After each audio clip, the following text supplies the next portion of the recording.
We're live on X, Rumble, YouTube, wherever else we're live. About to be live on Rockfin as well. Give that one a second to get going. You said Facebook too, right? Yes. Well, I Heck thought yeah. we were live on Rockfin. Welcome, Facebook fan. Facebook also. We're definitely live on Facebook. Nice. We're supposed to be live on. That's weird. Okay, so we're not live on Rockfin. There's been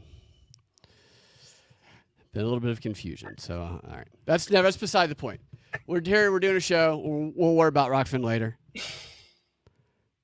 Yeah, we'll worry about that later. All right, let's kick it off now. After that weird start there, government corruption, murder, cover-ups. What's going on in Cascade, Montana? Joining me to talk about that today is Jake Green, who is hosting a podcast called The Cascade Effect, which is about what you believe might be a cover-up of sorts going on involved with, from my understanding, a police-involved shooting where the suspect died, and I believe self-defense is the claim, but you guys believe there might be something a little more to what's actually going on. Is that correct? Yeah, that's 100% correct.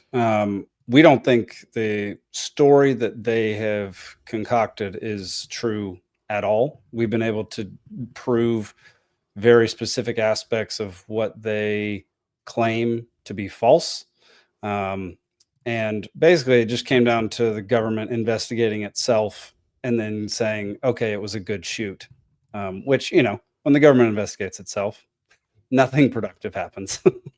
Right. So tell us what just happened from the official story about this, the suspect, who it was, why the cops were there in the first place, and just what ultimately happened that led to the death of this person who shouldn't be dead right now. Yeah. I mean, the craziest part is the man who died, his name is Mike Hansen. He wasn't even the suspect. He had nothing to do with anything that was going on. And so basically what happened was there's a woman named Pam Polieski. It's hard to pronounce her name. No one really knows. I've heard it pronounced like 10 different ways. But basically she had a court case pending for animal cruelty. She ran a no-kill shelter that got shut down in 2020. And so for 4 years, she's been waiting to go to trial. And basically her bond was that she wasn't allowed to own or basically not allowed to possess any animals. Okay. And then someone saw her at a Walmart purchasing cat food and kitty litter. God forbid. Which she then delivered to a property she owned but was not living at. She was living in an apartment in town, and she delivered it to this man, Mike Hansen, who was living on her property. It was his residence. She was renting it out to him. And he had one dog, and then there were feral cats running around. Yeah. And so deputy sheriff reported this, the purchase of cat food and kitty litter. They then applied for a search warrant to go to the property, showed up without the search warrant before it had been issued to them. And you said this was earlier this year, right? This was in February of this year. Yeah. They showed up to the property with no warrant, just one man, just one deputy. And they had a short interaction, at which point the deputy said that Mike Hansen pulled a gun on him, and Try pulled his weapon, fired once. It then had a malfunction. He cleared the malfunction, fired again while Mike was shooting at him. So that was the official narrative. So self-defense, they show up, Yeah. serve a warrant because of a lady. It wasn't even for this other guy, it sounds like. Yeah, not at all. It was for this lady who wasn't supposed to have cats. So it was a seemingly minor crime, probably a misdemeanor. Yep, it's a misdemeanor. And for some reason, the guy on an adjacent or next door property ends up outside in a gunfight of sorts. if you will. Not even a gunfight, but for some reason the target of the police who arrived Yeah. by association. Yeah, I mean, so it was the property. So he was living on her property. She owned it, but it was his residence, and it was his legal residence. They knew he lived there, but basically, yeah, they showed up and confronted him. He came down to see who it was. They had a whole exchange in which he demanded to see the warrant because they told him to get off the property, or Detective Try told him to get off the property. He said, "No, show me the warrant." And he said this multiple times. Try refused to produce the warrant because Try didn't have the warrant. And Mike started walking away. And that's when Try jumped the fence, supposedly saw a gun, and they shot at each other. Okay, and the officer shot first. To what this in the official story? So in the official story, the officer shot first, Yeah. which is probably the only 100% true thing that the officer witnessed to. What did the officer say was the reason for pulling his weapon? He said that as soon as he was in the air, he realized he had no escape. And while he was in midair, he saw the suspect, who was not a suspect, pull a revolver out of his pocket, even though he was walking away. Saw him pull a revolver out of his pocket and Slow point it out. motion, midair slow motion. I guess Yeah. he must have. That's what I'm picturing in my head every Yeah. single time that I hear the testimony. Yeah. Okay. And I mean that on the surface certainly sounds like definitely a situation that makes you want to ask questions. Yeah. Before going into some of the things that you've discovered in this investigation, how did you get your attention called to this story? Yeah, I'm currently moving up to Montana. My legal residence is up there now, actually. And I went to my first Cascade County Libertarian Party meeting, and the sons of this man who had been killed had been working with the Libertarian Party up there to Interesting. investigate it. And so I met them, heard the story, saw the evidence. They didn't know where to go from there. Like they know how to mount a small investigation, but they didn't know how to get it out to the public. Right. And I just happened to be there that night. And I How said, many people are in that town? Not to interrupt. Great Falls. So Great Falls is about 60,000 people. Okay. 60,000 yeah. people. Yeah. This happened on the outskirts. And how old was this man who got killed? Late 60s. I want to say Late like 60s. 7. Yeah. And he had done nothing, and he was, I think, a grandfather. I heard He at was a one point or grandfather. whatever. Yeah. Okay. Yep. Grandfather. He was retired military police, so he knew his rights. Yeah. He worked at, I believe, nuclear missile silos back in the day during his service. And his service is actually something that we're having a hard time finding. We're having a hard time finding out what he did. He didn't talk about it very much, and it's hard to dig that up. So we're unsure, but he was military police. Yeah. Okay. So not a question of confusion or somebody who didn't know Correct. his rights, as you mentioned a moment ago. Yeah. Yeah. And so you met his children at a libertarian meeting, and you guys got to talking. Yeah, they were very apprehensive at first. They're very private people. They do not like all this attention. Mike Hansen would not have liked all this attention, according to everything I've learned about him. But he seems to be a very good example. Like he stood up for exactly what his rights were, and it ended with his demise, which is incredibly unfortunate and tragic. But he did exactly what citizens are supposed to do, because according to James Dutton, lawyer here in Georgia, the rights you don't stand up for and the rights you don't advocate for are the rights you lose. And Mike Hansen knew his rights, stood up for his rights, and ended up dead because of it.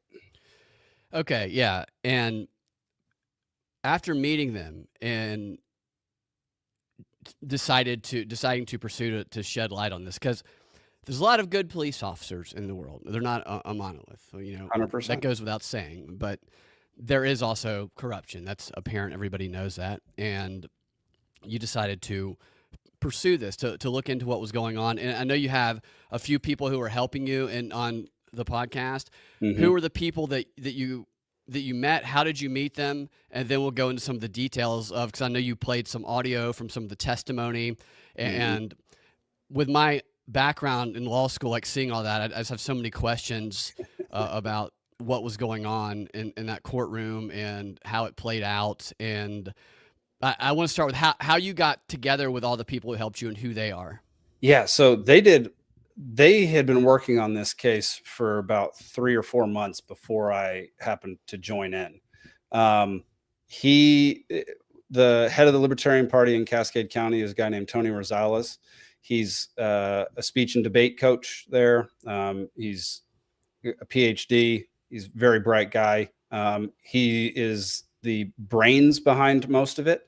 And the brawn behind most of it is Kevin Leatherbarrow, who's part of the Cascade County Libertarian Party. And he's a teacher, educator up there who runs a very unique type of school. And so they'd been doing research and trying to form basically trying to form a committee to investigate it and bring this into the public eye.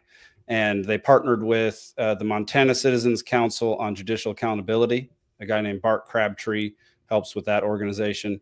And it's basically trying to keep judges and the whole legal system accountable to whatever actions they happen to perform. And so there's a few good organizations that are helping out, and definitely a lot of really good people spending hours and hours and hours behind the scenes. So it's people who are credible, who have a background in this stuff and understanding of it, not just random people off the streets who sometimes also have good information. But I just wanted to illustrate that you have a group here together here who's been looking into this, and they have some expertise and knowledge about this type of thing. Yeah, they're both PhDs.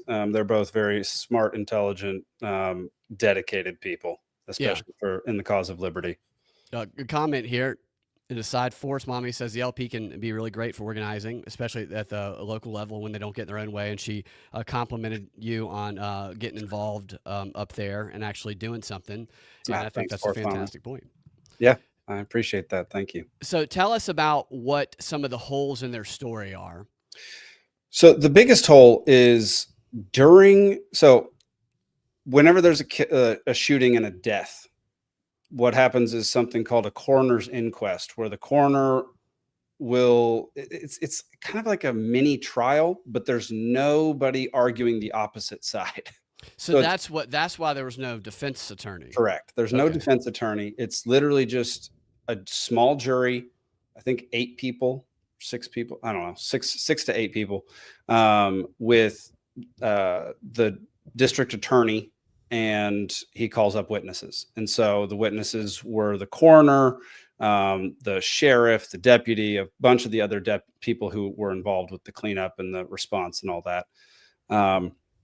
And so the biggest hole is the topic of the warrant. So the sheriff who ran as being a constitutional sheriff. He used to be a Democrat, flipped Republican, said, I'm a constitutional sheriff. I'm going to join the constitutional sheriffs of the United States. What was his name again? Jesse Slaughter. Okay, Jesse Slaughter was his name. Yeah. Running as a constitutional sheriff. Yeah. Okay, he's still the sheriff. He's still there. And he, in his testimony during the coroner's inquest, said it is not necessary for you to have the warrant when you show up to serve a warrant. It only bolsters your case. Mike Hansen was legally required to step off the property just because Detective Try said he was getting a warrant, which is 100% incorrect and not true. And when you say that, going back to this coroner's inquest, Yep, this is how they determine the finality of what had the conclusion of this trial is based on this, with no, I guess there's no you can't have a defense attorney when there's no defendant, really. I guess the defendant would actually be the police department. So the idea of these coroner's inquests is to look into whether or not the deputy did anything illegal, Okay. and they found him not guilty on all counts. Yeah. And they also, not only that, they awarded him the Purple Heart because he was wounded in the event. Yeah. So, I mean, the biggest one is the warrant. That's what we're really focused on, is because he should never have been there. He had 10 days to serve the warrant, and he chose to, within 3 hours, show up at the property without backup, without a whole bunch, without half his equipment, no cameras, no nothing, and No body cam. no body cam. He had a body cam issued to him, but he didn't show up with it. Yeah. And why did he decide that he needed to jump the fence and go after somebody who was not even the target of the warrant that he did not have in hand? Yeah. So personally, I think it's his ego. I think he saw a man who was exerting his rights, walking away from him, and I think his ego couldn't handle it, that a guy wasn't doing what he told him to do.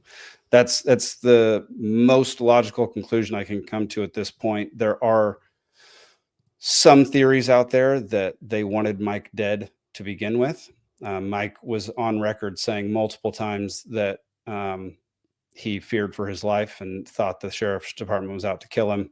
And so I haven't found any substantial proof of that theory yet, but it is something we're looking into. What did he express fear about?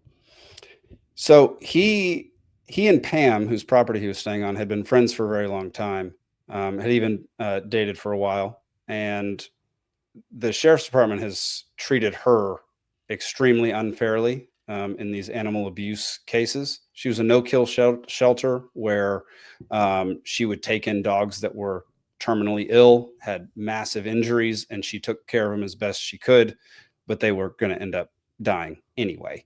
And so basically the sheriff's department raided her property, found a bunch of, found, I think, 16 out of the over 200 animals. 16 out of the 200 animals were in bad condition or dead. And the other 180 plus were either overfed or in good condition. But they got her on the 16 saying that she abused these animals. And so they shut her down.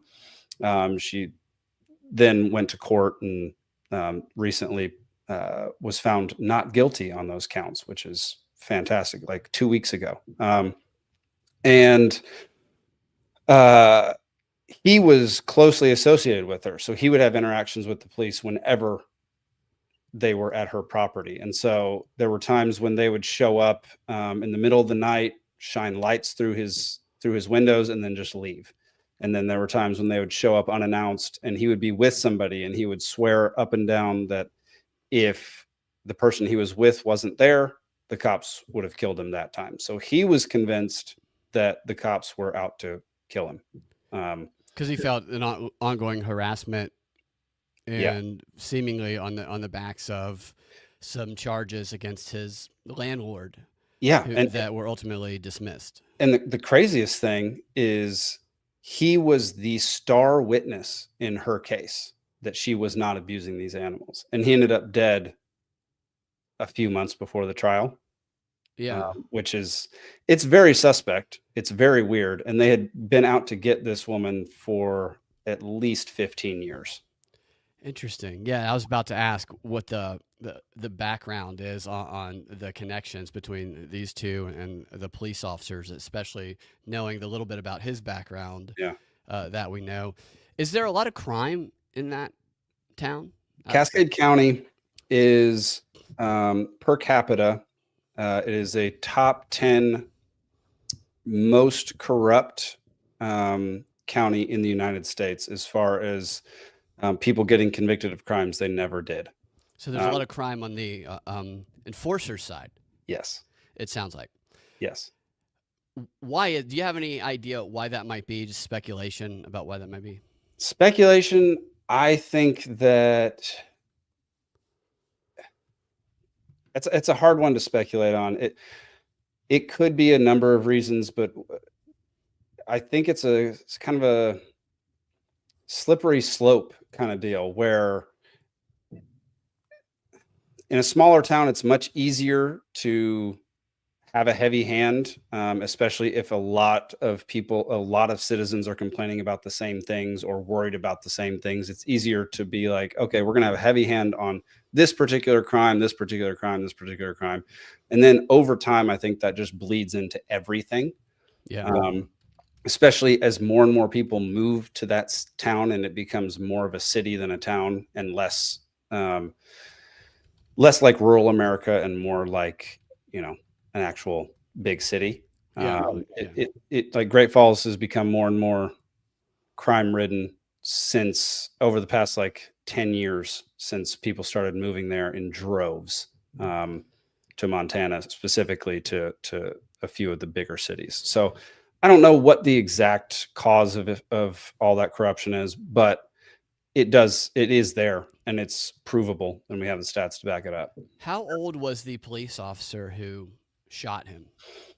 Oof. He's my age, so he's 36-ish. Yeah.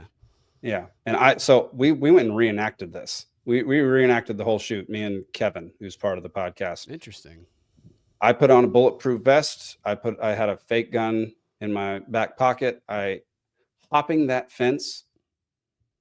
I mean, it's chest high on me. Like Yeah, I I'm was gonna say, how I'm high 6 is it? foot tall, and it took all my effort to hop the fence in a bulletproof vest with weapons on me. And Is it sturdy, the fence? no, it's a janky old fence. Like It's a a metallic gate. like an Yeah, old it's fence? basically Yeah. a gate. So it's a swing gate. And the So gate was locked? Is that why you didn't go through the gate? it was locked. The funny thing is, 1 foot to the left is a pass through that you can just walk through. But he But he he chose to chose jump to jump. over when you said he had nobody there. Why didn't you wait on anybody to come? That's something we don't know. He claims that he was worried Mike was going to tamper with evidence. So this sounds like there's a lot of history built up there that played into whatever. I don't know if you know how long this officer had been on the police force, but obviously he was made aware about whatever the past was Mm. about these two people, and that might have created a sense of urgency, or maybe he's just one of those people who has that sense of eagerness to draw his weapon. I don't know, but it certainly sounds like a situation that the police force would want to quickly dispose of. Yes. I mean, they proceeded with this coroner's inquest so quickly and so like it went away That blows so my fast. mind, by the way. The fact that you can close the book on one of these things by having a coroner's inquest where everybody's on the same side, determining, that the Yeah. police didn't do anything wrong. Dude, it's wild. I don't really understand it either. I don't know how there isn't somebody in the room who is advocating for the person who got shot. And not to Right. mention, during the coroner's inquest, they referred to Mike as the suspect when he wasn't on the warrant. He had nothing to do with anything. He was just a guy who was exerting his rights on his own property. Yeah, yeah. I guess he became the suspect in their minds through the process of it, and it sounds like might have been a suspect for something for quite some time now. Yeah. I mean, the history with the sheriff's department and this family in particular actually go back a little further, where the son, Tim, son of Mike Hansen, had a run-in with the sheriff. He wasn't sheriff at the time, but he became Sheriff Jesse Slaughter. And basically what happened was Tim was outside with his family. His little daughter was running up and down the street. Sheriff came, or Officer Slaughter came by and saw that this little girl was by herself next to a busy road. So Officer Slaughter approached a girl who's by herself on a busy road. Continue. Tries to scoop up the girl. Tim sees it happening and goes and takes his daughter from this man who's not in uniform, plain clothes, runs back into his apartment, goes into his apartment building, goes in through his door, tries to shut the door. Officer Slaughter puts his foot in, who again is in plain clothes, puts his foot in the door, shoves it open, draws his weapon, and points the gun at Tim's wife and kid. At which point, Jeez. Tim loses it on him and can like full on attacks him. And Tim ended up getting arrested and having to pay a massive amount of money in order to be released. Do this precinct or these officers, do they have a history of other behavior like this? So we're looking into that. We have had at least 10 people so far come forward and say this has happened to me as well, or something similar, or just abuse of their position in general. And so we're going to devote an entire episode to showing how many people that the sheriff's office has negatively affected in a way that they should never have affected them at all. And have you found that by doing the podcast? So you have 4 episodes out now, is that correct? 3 episodes out right now. And where can people find it? Literally anywhere. The most watched site is Facebook. The Cascade Effect on YouTube, Rumble, Twitter, Facebook, what have you. Everywhere. I told Jake before the show that I searched Cascade, Montana corruption, and the Google AI, the first thing it told me about was the Cascade Effect. So it's there to be seen. And judging by the comments on your videos and stuff, there's a lot of people in that town who are excited, or not, I don't want to say excited, but they're glad you're looking into it. Yeah. And I wonder, has this helped provide tips? Have people come to you after finding out about the podcast to provide this information? People within the sheriff's department have come to us with. Really? Yeah.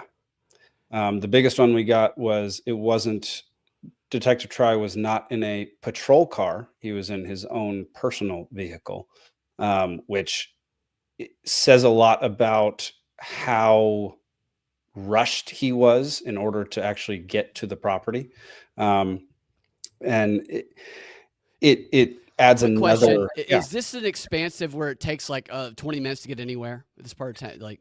Yeah, so from the sheriff's office, it'll take about 20 minutes to get to the property. Okay, so continue. Yeah, but it basically proved that he lied in the coroner's inquest. Again, the past episode that we released was far less cinematic and more like a traditional podcast, like you and me talking. It was me and the 3 main people who are looking into it, sitting down and analyzing the coroner's inquest line by line and showing how many times the witnesses and the district attorney lied. Right. Yeah. You guys go through the audio. You Yeah. play the audio from the what's it called again? Coroner's the coroner's conquest or some weird thing. Whatever this very strange thing seemed designed only to exonerate the police happens. And then, there's a question here that I was thinking the same thing. Has anybody from the sheriff's department started messing with anybody involved or with you guys? Yeah, actually.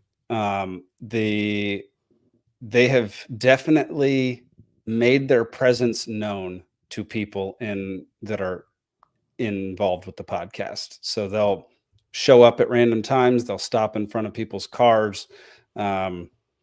Specifically, Bart Crabtree is the one who they have seemed to have followed the most.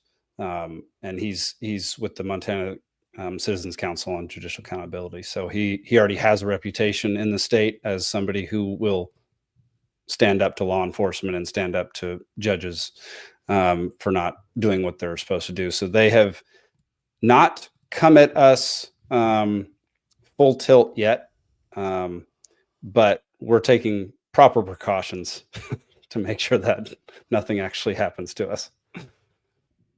Okay, a couple questions.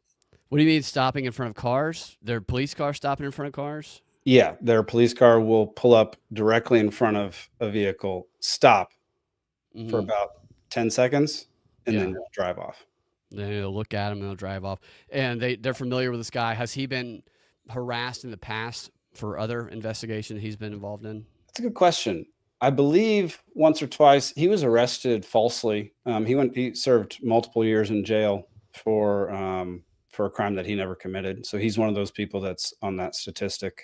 So he has a personal problem with the law in Montana, of course, as anyone would if they spent over a year in prison Yeah. for something they didn't do. Oh, he did. He spent a year in prison. Almost 2 years, I think, Wow, on charges that were he that was were later convicted. dropped. Yeah, Wow. or reversed. Okay, so I can definitely see where there can be some tension there.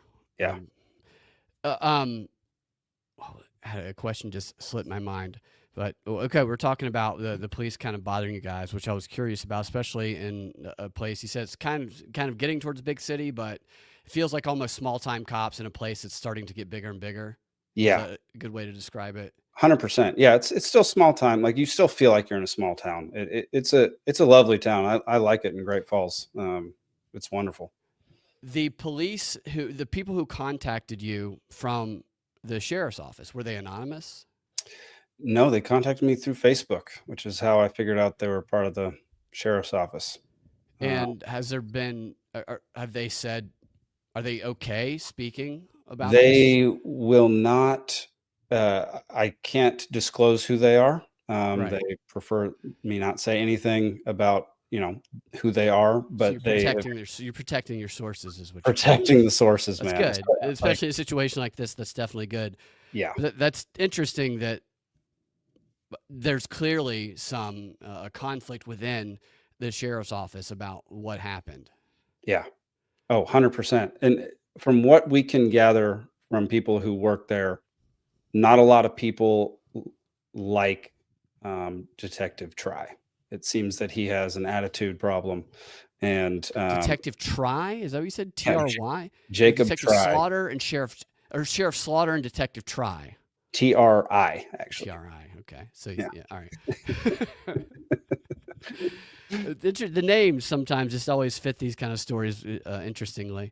Yeah. Um, wh- did they give you any kind of? I'm just interested. I don't want you to reveal too much because I don't want to get that person in trouble, especially if they're helping you out. But did they Yeah. reveal anything else about the inside workings of this sheriff's department? They revealed a couple other things that I'm not going to mention quite yet. We need to dig into a couple more things. We have some FOIA requests that we're going to have to put in to get some information, and we're digging into the history of Jacob Try and Sheriff Slaughter. So there are some things that we're not going to divulge at this moment. I feel like you ought to go by his first name, Sheriff Slaughter. He Like if really I were should. him, I'd go by his first name. Sheriff Jesse. Yeah, that's much better. Unless That his first seems name way was like friendlier. Sheriff Murder Slaughter, then I wouldn't go by his first name if that were his first name. So you have a couple clips that you sent me Yeah. that we can share. I have the first one I've pulled up here is just the season 1 trailer. Is it okay if we start with that one? Oh yeah, let's go with the trailer All for right, sure. let's share it. And it's a interesting story. And as Forrest Mommy echoed, or not echoed, she just said, I think it's great that you're getting involved up there to do something. And you're not, from what I know of you, you're not somebody who's just out to get police officers. You're somebody who is, you don't like injustice. I just From don't what like I've seen the- you, I remember being at the Libertarian Georgia convention a year ago, almost in January. I think wasn't that in January or was it Yeah, February? I think it was January. I Yeah. can't believe that was a year ago. And I remember there were some people in across the way or across the hall from us who were talking about somebody had their children taken away or something, and you were like immediately on it trying to find out what happened with them. So Yeah. you're similar to me, and you don't like when you see injustices, and so you 100%. took it upon yourself to do something about it, try to find out the truth, and that's I applaud that. That's awesome. And great work. And you guys should check out the podcast if you're interested. I know everybody is interested in the CEO United Health killer right now, which somebody said Fox News is saying he's mad because he couldn't get a trans surgery, which I'm like, are you sure that's what they said, dude? I don't know if that's what they said. I don't know. He does look pretty. He looks pretty. But nevertheless, He's way too pretty to be a shooter. I'll say that. way too pretty to be a shooter. Right. He should be flirting in like Buckhead, Atlanta with girls or whatever. But it's good to see when people take initiative to do things locally because local stuff does not get the attention. It doesn't drive the narrative. It doesn't occupy people's minds. And it's easier to have things slip under the radar if people like you don't see something and then do something. They say see something, say something. But, I say see something and then, I'm just going to look into it a little bit.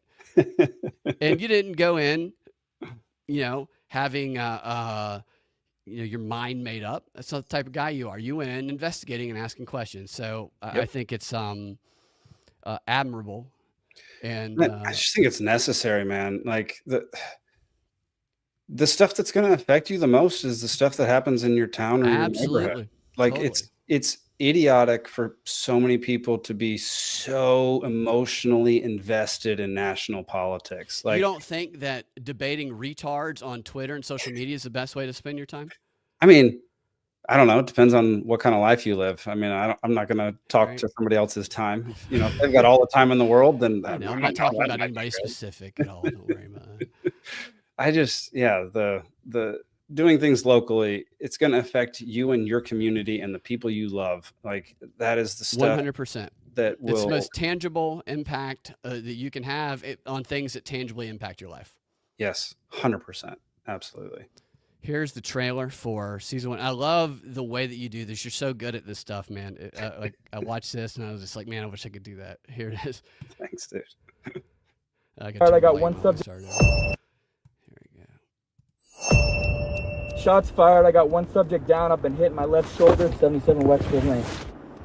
Well, at around 5:30 p.m., we were called out here to Wexford Lane, the site of an apparent shooting. Our deputy arrived on scene to serve a search warrant. Mike was never on this warrant. Michael Hansen, the suspect, pulled a firearm. Mike had his hand in his pocket. Detective tried to jump the fence. He went without backup. The other deputies returning fire shot and killed the armed suspect. There's actually a lot of things the investigation didn't look into. Step off the property. Step off the property. What do you got there? Get your head. Fucking asshole.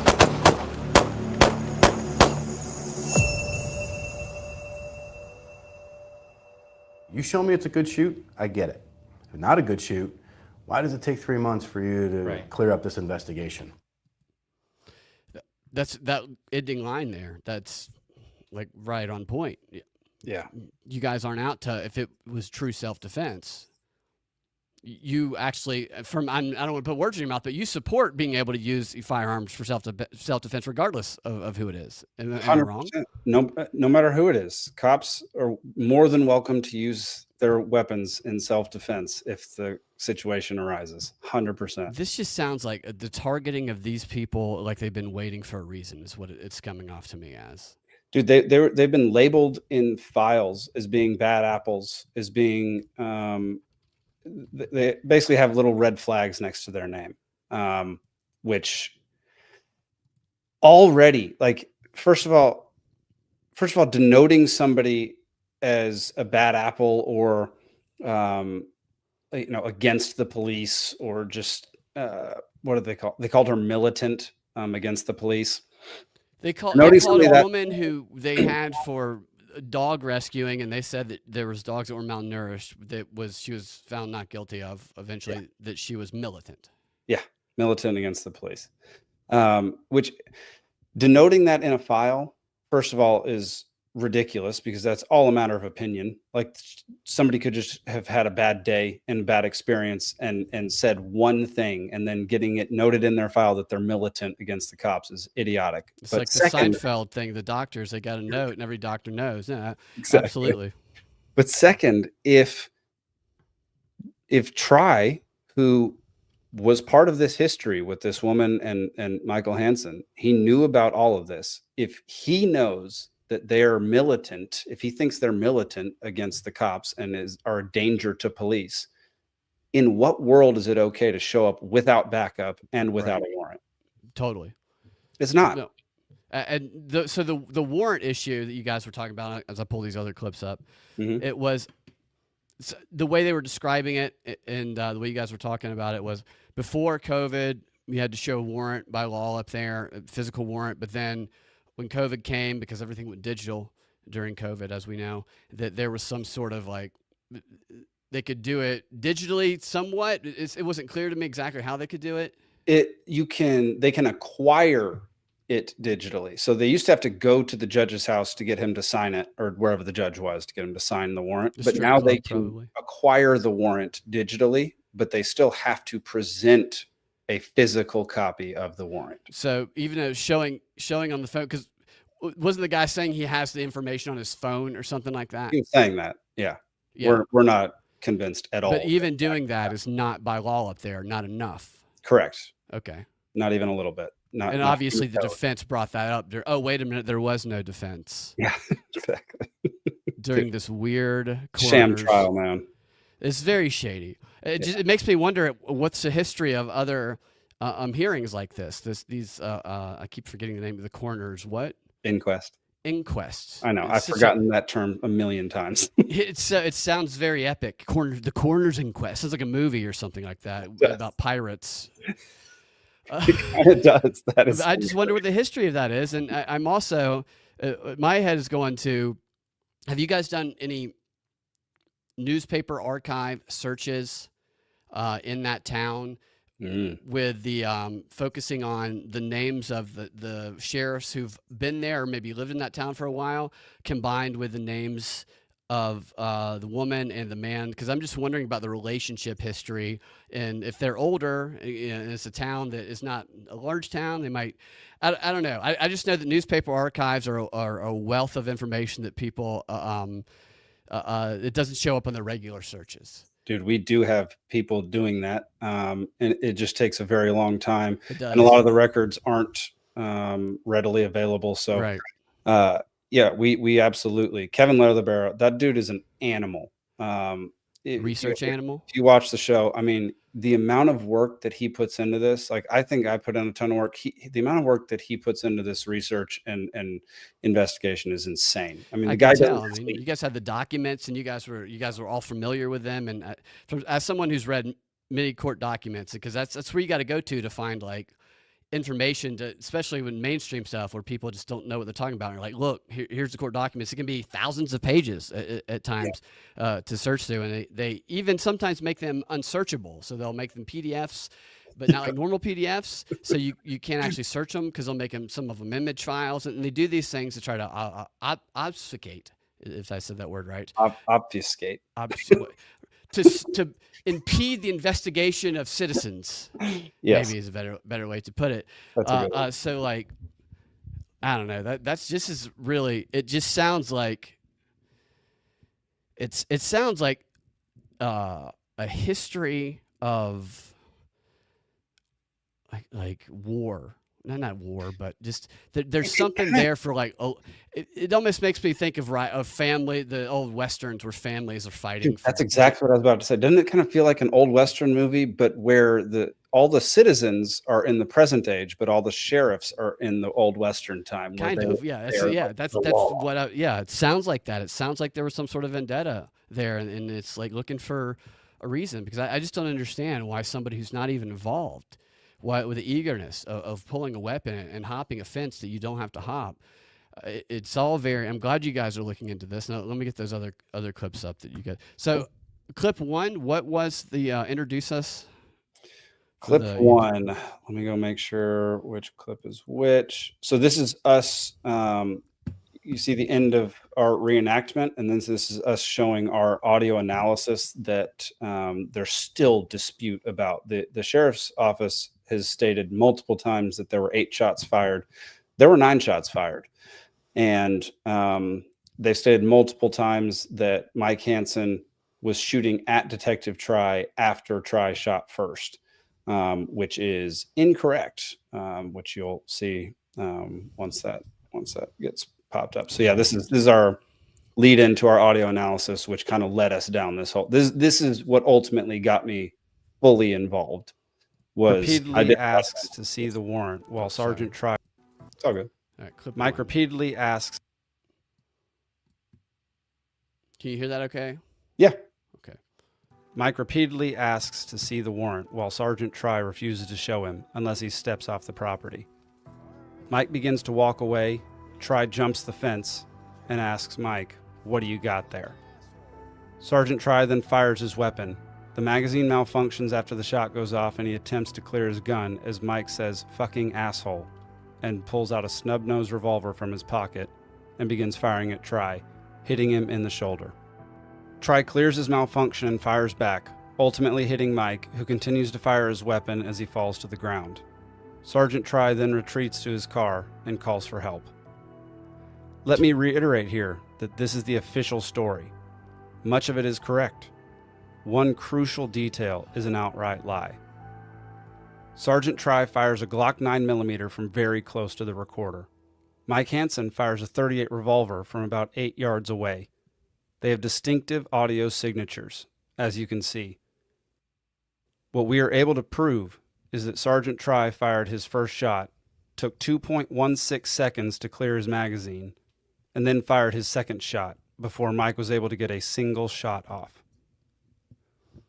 Mike subsequently fired, followed by 2 more shots from Try, followed by Mike emptying his revolver as he assumedly falls to the ground. This sequence of events strongly suggests that Mike didn't have his gun out until after he was shot at the first time, leading one to question why Sergeant Try pulled his weapon first. So this calls into question the as I'm floating over the fence theory. I saw the weapon in slow motion and I am John Wick. Yeah. And therefore I pulled out my gun. It sounds totally like a cover up. Exactly. Dude, it's insane. So all the accounts of Mike are, so he grew up shooting from when he was a kid, went into the military. He is a dead shot. Like yeah. If he had his revolver out, the length of time that 2.16 seconds is, if he had his weapon out, Detective Try would be dead. Because there's no way on earth that from 8 yards away, 24 feet, that Mike Hansen wouldn't have been able to shoot that guy. It's insane. And what you guys are saying is that this guy shot at him first twice. Yep, and hit it. We think he hit him both times. We think he shot him in the back the first time.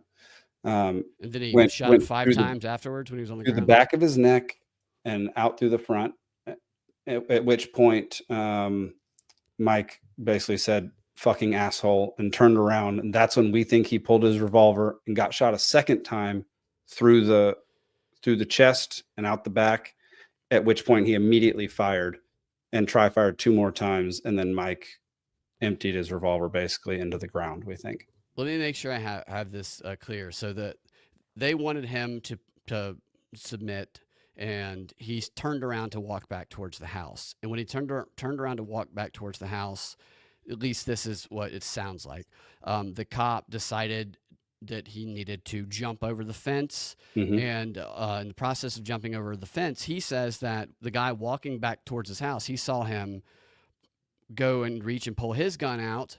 His back is to him. This guy's back is to him. Yeah. And that he is saying that guy whose back is to him pulled his weapon out and shot at him first, and then so he actually said that Try fired. So Try said that he himself fired first. Oh, so he admitted to firing the first one, but then he said, while he's fixing his malfunction, he said Mike is firing at him, but that is incorrect. But he's admitting to firing on a guy whose back is to him first. So he never said that his back was to him, but you can hear it in the audio that Mike started walking away. You can hear the audio go like this. And so, right. Yeah. You can hear that exact situation happen. The audio from the police officer, you can hear the distance getting further away. Yes. Okay. See, that's the type of analysis that you're not going to get in a coroner's inquest. Exactly. I don't know. The audio must have shortened out. Like there's no audio designers in there pointing this out in this inquest that they must have forgotten to ask them to come to. Yes, that's such a great observation. And they still claim that that there were only 8 shots total fired when there are 9. So where's that 9th shot at? And why are they not admitting to the 9th shot? I don't know. What was written on the bullet casings? What was freaking written on those things, man? There's no accountability, regardless of what actually happened here. Like, even if we assume the best of the police, what is evident is that there is zero accountability that would ever enable the public to find out what actually did happen. So it's a trust us because there's only a coroner's inquest queries, or whatever the fuck it is. That's what it seems to me. That's very frustrating. Dude, it's extremely frustrating. And like all of this could have been avoided if he'd have just presented him the warrant. Like if he'd have just waited 30 more minutes and shown up with the warrant, Mike would have gotten off the property because he had done so in the past. Right. So they've had interactions in the past. So that's a base. So there's a history there where the cops have come there and he's been like, you got the warrant, and he stood down. Yep. 100%. And what are those incidences?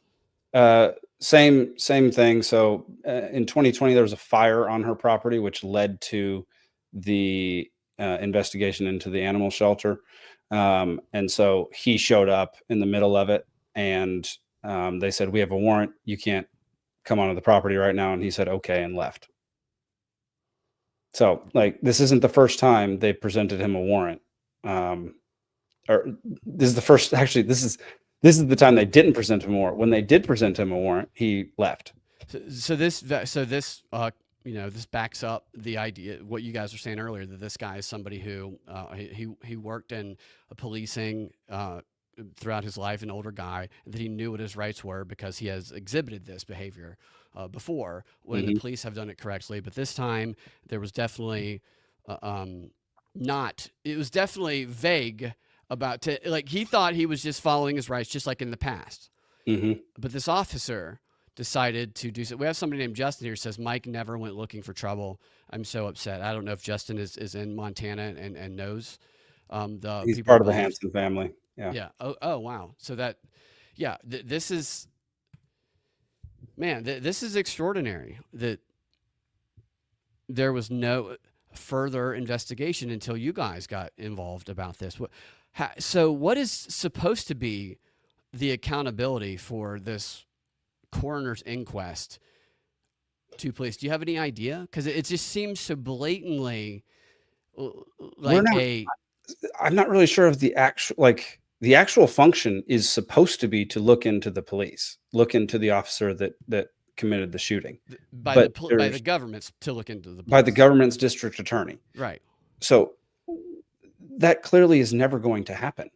So I don't understand why it was set up this way. There needs to be some type of third party that comes in to investigate shootings like this, because a non-government, an NGO needs to be looking into it. But Is no, it- somebody isn't outside an the government NGO needs just to a be for GO? accountability. Like, I feel like an NGO just crossed off the end, and that's exactly what it is. It's extraordinary. So I'm starting to think now of all, because I've lived in some small towns. I've lived in Milledgeville, Georgia. It's a very small town, very, very corrupt, like a lot of crimes in that town, at least what we're told are crimes. And Jacksonville is not a small town, but Snellville, Georgia, I've lived in. And I'm just starting to wonder now what type of things got brushed under the rug in these towns across the country. Yeah. You know? Dude. Yeah, Georgia. I mean, Georgia has so many things that are swept under the rug. Like it's wild, and like this is one of the biggest things. Like this is why electing a good sheriff is one of the best things you can do for your community. Like a good sheriff can enforce laws that are constitutional and tell his officers to not enforce certain laws. And so having a good sheriff that knows what your rights are and will instruct his deputies to adhere to those rights, that is such an important thing to do. Has to be a brave person because of the pressures that are going to be put upon them. 100%. Yeah. I have a friend who he probably would have a lot. I'll send him this podcast, see what his thoughts are, but he is he's a former police officer who ended up out of the police force because he exposed corruption that was going on within the police force that he worked in, and it was in Georgia. And it's unbelievable what he told us, what we learned from him, and what they tried to do to him afterwards because he was getting the word out about it. It's wild. And so they have this, some of them anyway, this system of reinforcement that makes it very difficult unless you are someone who's got brass balls and is willing to be that guy who's like, my job is not to make the police force look good. My job is to protect the rights of individuals, Yes. even if they may or may not be guilty of something. Dude, that's one of the biggest problems with Sheriff Slaughter is he has political aspirations.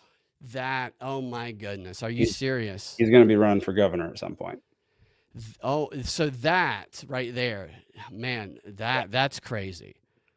Yeah. So And you not to can't mention, have 5 something years like ago, he this was still- under his watch. Correct. Yeah. 5 years ago, he was a Democrat, and then he switched to Republican, running as a constitutional sheriff. That's a total politician. He switched from a Democrat to somebody running as a constitutional, Yeah. a sheriff. Yeah. And how bad did he win? He won handily.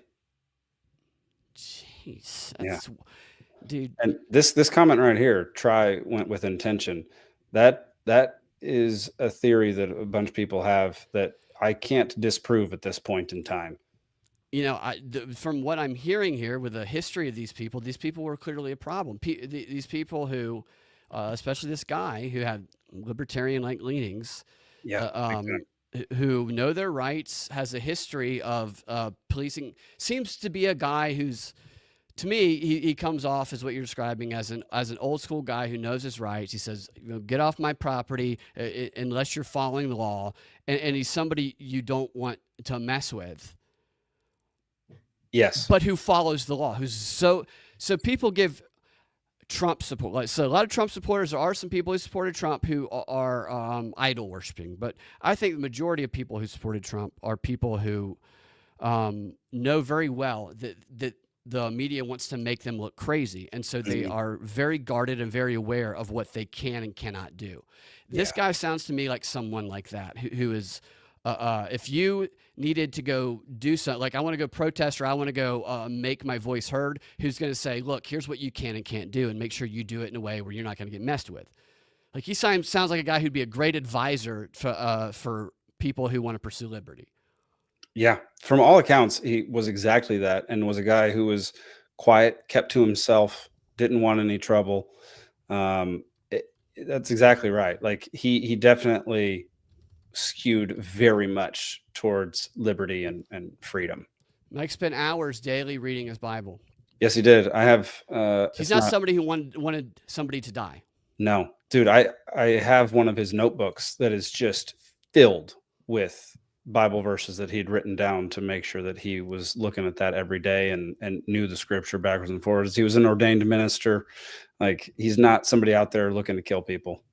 Is Sheriff Slaughter, is he from that town? Has he been there a while? That's a good question. I know he's been there a while. I'm not positive if he is originally from Great Falls, but he's definitely been there a long time. I just wonder what, if he went there with intent. I know we're speculating, and I don't want you to get you involved speculating, because you're doing, as I always do with Garland, I'm like, I'll do the speculating. So you're doing you're in the real evidence, and you guys need to check out the podcast too, because they do go through this court hearing that we've been talking about, the coroner's inquisition, and they go through it very meticulously, and it's revealing. It really is revealing about what power can get away with when there's nothing there to question it, or at least say, hey, wait a minute, that doesn't sound right. But it just the speculation to me sounds like there was maybe a history there. Like, what's the history? Was this guy worried about what, somebody who knows or who speaks the truth, or who, I don't know. I don't want to say anybody's going to do anything, but this guy's going to run for governor. Yeah. If he's going to run for governor, and there's speculation that somebody went there with intent, this is crazy, man. Yeah, it's a crazy story, dude. Like it should never have happened. And that whole day, February 23rd of this year, just every step of the way could have avoided tragedy, but the cop refused to even slow down for 2 seconds. I mean, he did so many illegal things. We denote at least 10 to 12 laws that he broke just within the span of a few hours. What are a few of them? Easy to remember. He trespassed on private property without a warrant. He effectively stole Pam's car by having it impounded without a warrant. He committed perjury half a dozen to a dozen times while on the stand. What else did he do? He did not follow any protocol. He did not go back to get his body cam, to get any non-lethal weapons. Almost like he didn't want it on body cam. It's almost like that. Didn't even have a car cam like he was supposed to. Because he was not. I mean, I guess the unmarked cars probably have body or car cams also, but he Yeah, was in they an should. unmarked car. Yeah. Which that's another. Maybe he was just in his unmarked car. He would argue, but that's also. He was at lunch at home when he got this call. He So said, "I better take my unmarked car to go address this issue about the he's a kitty detective. litter that had been bought." He's a detective, so there's a good chance that they do patrol every now and then in their personal cars. So he's Isn't not that a what you said? uniformed They officer. claimed they were originally doing was just patrolling. Originally, what he claimed is that he was there to serve a search warrant. Originally, that's what multiple people have claimed, but then during his testimony, he was there to do surveillance. The thing is, during his testimony, he also illegal said, kitty litter. yeah, he also said it was impossible to do surveillance at this property because it was such a wide open field. So he was there to do surveillance, but he couldn't do surveillance. And so his testimony is a mess of contradictions and lies. Yeah, and it sounds like they're protecting him. This is, yeah. Jake, those measures you're taking, which are legal, very, very legal, against people messing with you for investigating this, I'm glad you're taking them because when you throw in the wrinkle that this guy's running for governor, that to me is I don't know if he is, but that is definitely. If he has political aspirations of any kind. Yeah. You know, to me, a sheriff, I know you got to run for sheriff in a lot of places, but like political aspirations at all are, there's people who run for office. So Forrest Mommy, who's watching, she ran for office, but she's not somebody I see as having political aspirations. She's somebody I see as I'm tired of the government messing with us, so I'm going to run and call attention to stuff. And she did very well. She did great. Yeah. I mean, unbelievably great. Shows what you can do at the local level. But people who go on this kind of directed path of I'm going to do this, then I'm going to get this office and go to that office, and I clearly want to be if your life's aspiration is to be a politician, and you have the mentality of politicians, which quite often is very psychopathy tendencies. Yes. Then there's kind of the ends justify the means type mentality. Now, I'm not saying that's what's going on here, but I'm saying I don't like that this guy has political aspirations. And no, dude, if you start treating it like any other job, like you're trying to move up the ranks in a Fortune 500 company, like of course you're going to do whatever it takes to get there. Like you're not in it for the quote unquote correct reasons, which are serving, like the one reason is serving the people that elected you. Like that's literally all you're there to do. And yes, it is on YouTube. The first 3 episodes are out on YouTube at this moment. 4th episode will come out this month.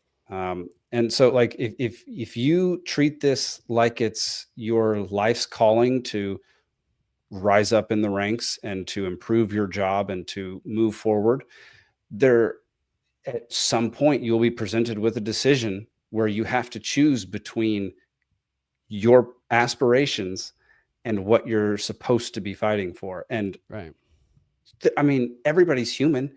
Most people are going to choose the selfish, self-interested portion, the self-interested choice, because that's how humans are. And they dangle all that stuff in front of you if they think they can compromise you. Yep.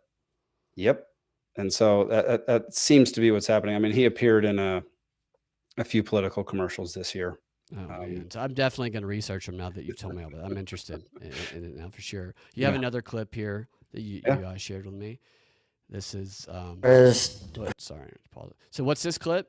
So these are his two of his sons. It's Arliss on the left and Tim on the right. And basically I believe we're just talking about who he was and as a person and what I think we go into a little bit of the laws and code and stuff that Tri broke. Great.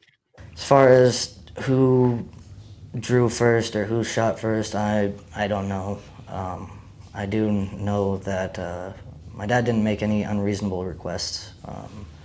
From knowing him personally, I know that my dad wasn't aggressive, and he wasn't trying to escalate the situation. He just wasn't one to go out and start trouble. It was not in his nature to go out looking for trouble. So Tri testified that your dad approached him. He saw him sitting in the car and started coming out towards the gate to talk to him. Would that be something that your dad would do, or would he just go about his business? Well, I mean, if you're sitting by the front gate and there's not another house around for, what's going on, Like half a mile to the nearest house. From what I understood is for a while he thought that was me down there getting tools for my truck because that's what I was doing, working on the truck. He thought it was somebody giving me a ride over or something sitting there, and then he realized, and then that's when he went down to, hey, can we help you? What's going on here? Who are you? And that's, to me, how he would have went down there. That makes sense. So I didn't realize it was half a mile to the nearest house. Dude, it's probably not half a mile, but it's hundreds of yards in the middle of a field. Yeah, there's nothing else. So it's normal if somebody's outside your gate, especially in an unmarked car. Yeah, you're going to walk down to see who it is. What's going on? Just because that's not common to have. It's not like you're in a neighborhood and somebody pulls in the wrong driveway to turn around. Correct. Yeah. Justin says, our list looks broken. Yeah. Yeah, that's a vibe I got from how undressed cop or whatever, just in civilian clothes. Yeah. He was in civilian clothes also? Yep, civilian clothes. Yeah. He drives right up onto the gate and wonders why Mike came out. And who's that? That's Kevin Leatherbarrow. He's the bulldog. To say who's on the property. He's in an unmarked vehicle. He should have never been there that day. He didn't follow any protocols whatsoever in his post certifications. Probably all the protocols that are involved. Okay, you never go into a search warrant or go try to do this without backup. I mean, that's just rule number one. So he should have never been there in the first place. He had 10 days to serve this warrant. There was no urgency, and he gave up his element of surprise. So why was the priority to be there so shortly after hearing about it, so shortly after the warrant, despite the limitations with staffing on that day? As a reminder of what we're asserting, here's the graphic from last week's episode.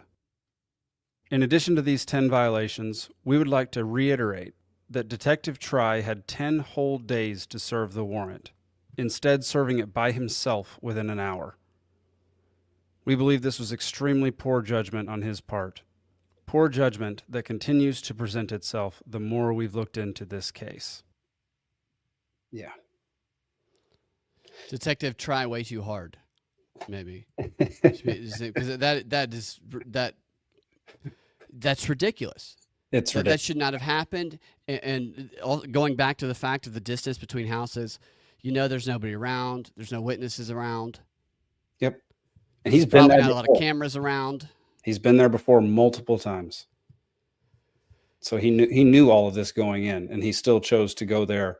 That was another thing. Not once did he identify himself as a police officer. Not once. Really? Yeah. What did he? So who knows if this is somebody bullshitting and messing with him? Yeah, he had a vest on, but the vest wasn't his normal police vest. Right, and typically you're supposed to identify who you are, show your badge, and make sure. Yeah. During the testimony, he said, "It's known that I'm a police officer." Everybody just knows it. I guess so. Yeah, everybody just knows it and remembers face. But even if it's known that he's a police officer, if he shows up somewhere in an unmarked car, not wearing his police uniform, he's not always a cop. If he just walks in gym shorts and a tank top to a Starbucks, am I supposed to drop to the ground just because I know that he's a police officer?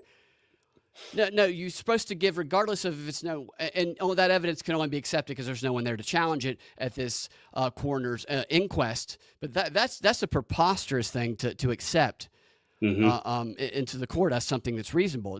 Any opposing attorney would say, objection. That's just not. That's crazy.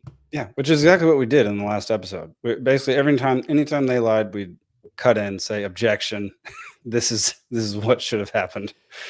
Right, but there was no accountability there. That's wild, man.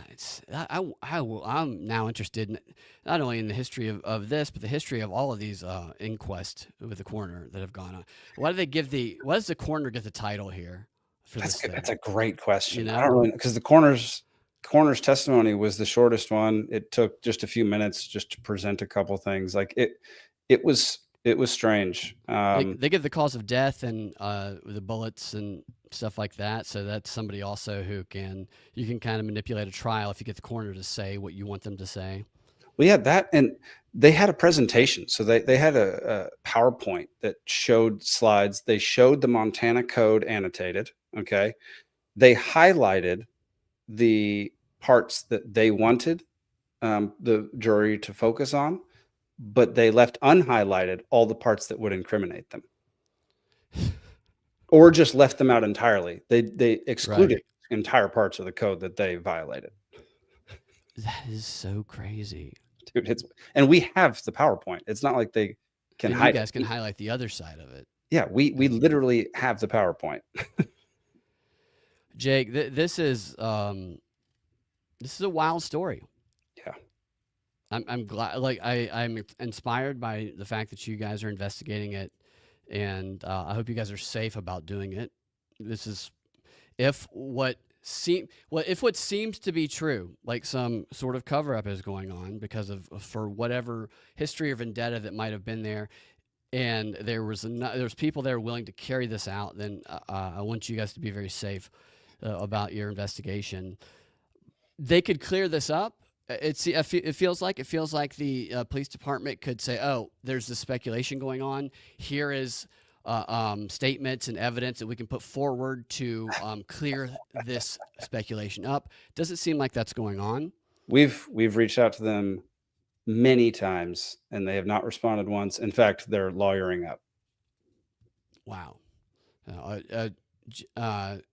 Justin Hansen says, "Appreciate what you guys are doing."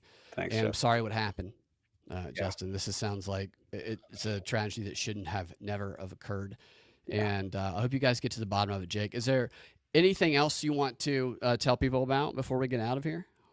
Just like the end goal of this is to have a Montana judge assemble a grand jury, approve the assembly of a grand jury, which will be a grand jury is an investigation into the shooting by the citizens. It is not this coroner's inquest garbage. So that is the primary goal that we have, so that these people can actually be presented with a real case, so that these officers can stand for what they've done. What needs to happen for that to happen? We have to get a judge on board, which in Montana is extremely difficult. There's a short list that we have. We can't reveal those names right now, but it seems like it's going to happen. So we're fingers crossed. It's a grand jury has not been called in 35 years. And so we're hoping that we reignite that part of the justice system, so that it can be actual citizens who determine whether or not the people who serve them are held accountable. Yeah. I mean, people voted this sheriff in. And, yep. Right. Yep.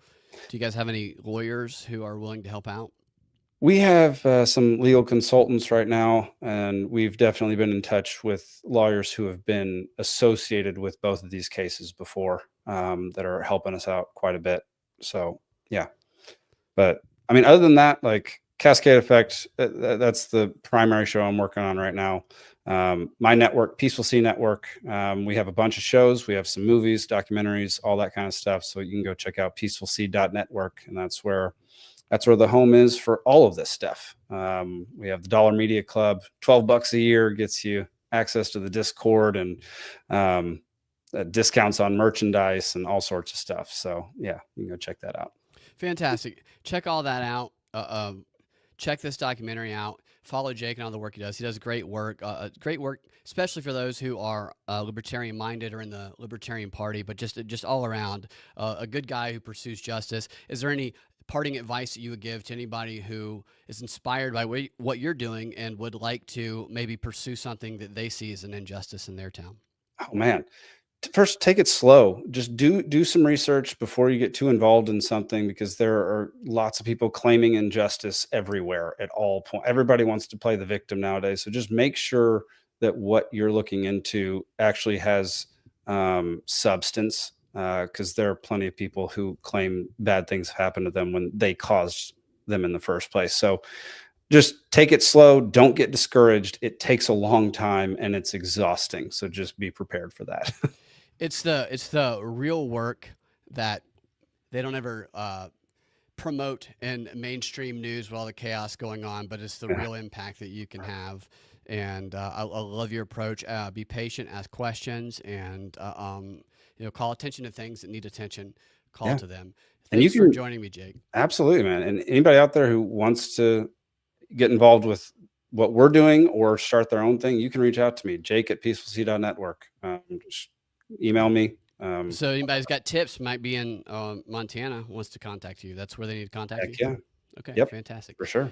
All right, propagandafight.com is my website. You guys can check that out and check out all of Jake's work. And if you got any tips, contact him. Thank you guys for watching, for interacting in the chats. Jake, it was very interesting, fantastic work, and we'll have you back on soon. Thanks, Brad. Appreciate it, man. You guys have a fantastic rest of y'all's day.